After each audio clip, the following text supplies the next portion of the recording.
Hello बच्चों, let's read this question and the question says that the value of x in the given diagram is. Now let's see the options. Option A 130 degree, option B 140 degree, option C 150 degree and option D 160 degree. तो आइए अब इस question को यहाँ पर हम solve कर लेते हैं। इस क्वेश्चन में हमसे कहा गया है कि हमें वैल्यू बतानी है x की इस गिवन डायग्राम में। तो यहाँ पर हम की कॉन्सेप्ट यूज करेंगे that sum of angles। तो हमारे पास जो सम ऑफ एंगल्स होता है इन क्वाड्रिलेटरल में वो होता है 360 डिग्री।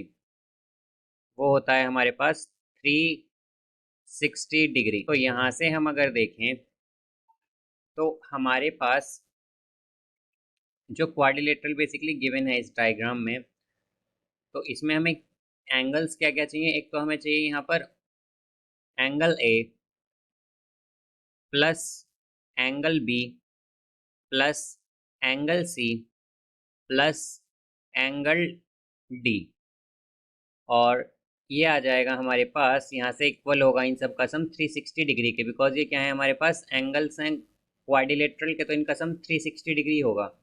बट यहाँ पर अगर हम देखें तो हमारे पास ना तो एंगल डी है यहाँ पर, बिकॉज वो हमें एक्स गिवन है, और एंगल ए भी हमें गिवन नहीं है।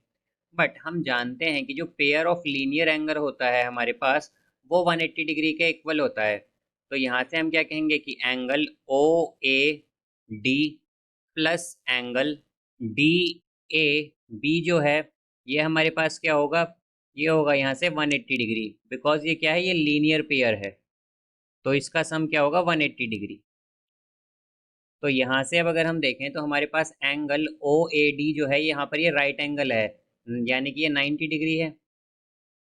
तो क्या आएगा 90 degree plus angle D A B,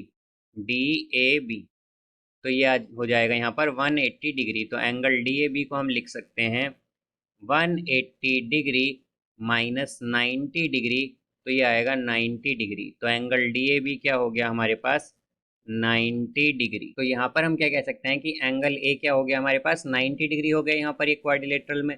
तो अब हम हमारे पास ये जो इक्वेशन थी कि angle A plus angle B plus angle C plus angle D is equal to 360 degree, इसमें अब हम ये वैल्यूज पुट करेंगे। तो एंगल ए क्या है हमारे पास 90 degree, because angle D A B जो है ये इक्वल होगा यहाँ पर एंगल ए के। बेसिकली जो क्वाड्रिलेटरल में है हमारे पास ये दोनों एंगल बिकॉज एक ही है हमारे पास, ये हम कहें कि इक्वल हैं तो ये क्या होंगे 90 डिग्री।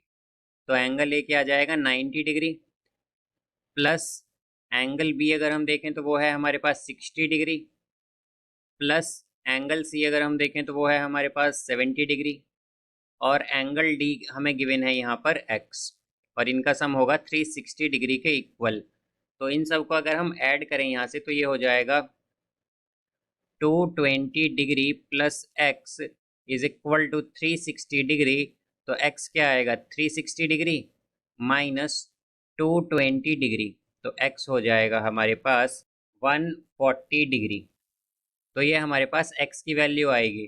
तो इसका करेक्ट आंसर होगा हमारे पास ऑप्शन बी 140 डिग्री। So I hope you understood it well. Best of luck, thank you.